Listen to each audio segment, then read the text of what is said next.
ঈমানের নিয়ামত যার মধ্যে থাকবে সে পরকালে গিয়েও শান্তিতে থাকবে।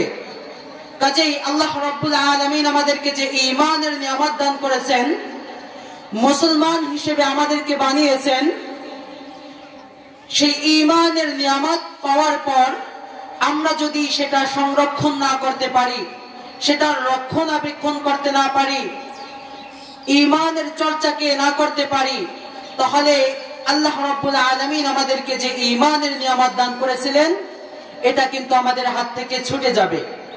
এবং বিপরীতে আল্লাহ রাব্বুল আলামিন না করুন আমরা গোমরাহ হয়ে পরপারে পাড়ি জমাবো। এজন্য আল্লাহ রাব্বুল আলামিন আমাদেরকে যে বিনা চাওয়ায় একটা ঈমানের নিয়ামত দান করেছেন, এই ঈমানের নিয়ামতটাকে সংরক্ষণ করতে হবে। ঈমানের নিয়ামত সংরক্ষণ হবে কিভাবে? আল্লাহর হাবিব বলেন, যেখানেই দ্বীনি আলোচনা হয়, যেখানেই দ্বীনের মাজলিস হয়, সেখানে গিয়ে বসে যাও এবং ঈমানের কথাবার্তা, ঈমানের আলোচনা শোনো।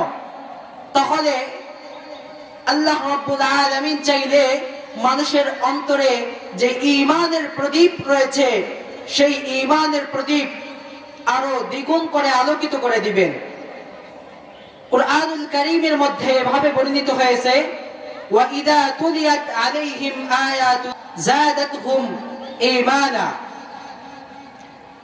আল্লাহ রাব্বুল আলামিন এই আয়াতের আলোকে বুঝাতে চেয়েছেন যে সাহাবায়ে কেরাম এমন একটি জামাত ছিলেন, যখন তাদের সম্মুখে আল্লাহ রাব্বুল আলামিনের পবিত্র কালামুল্লাহ শরীফ থেকে তেলাওয়াত করা হতো, তখন কেমন যেন তাদের ঈমান বৃদ্ধি পেত। আরে কুরআন তো এমন নূর, যেই নূরের কারণে গোটা বিশ্ব আলোকিত হয়ে গিয়েছে।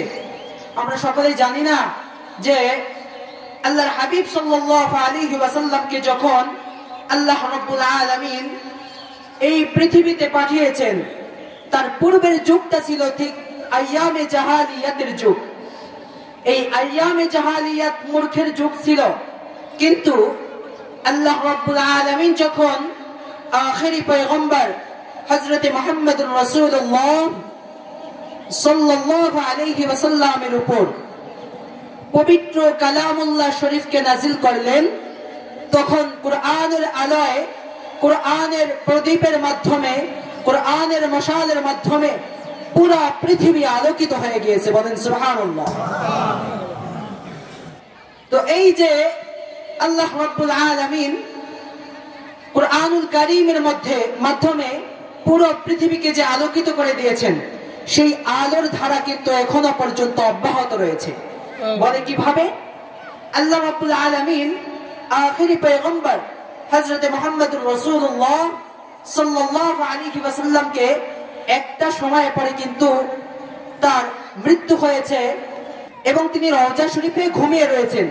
কিন্তু এই যে আল্লাহ হাবিব সাল্লাল্লাহু আলাইহি ওয়াসাল্লাম পৃথিবীর জমিন থেকে রওজা মুবারকে স্থানান্তরিত হয়েছেন, অর্থাৎ ইন্তেকাল করেছেন, এর পরবর্তী যুগে মানুষের হেদায়েতের জন্য, কুরআনের আলো দিক বিদিক ছড়িয়ে দেওয়ার জন্য উলামায়ে কেরামদেরকে তার ওয়ারিস ঘোষণা করেছেন।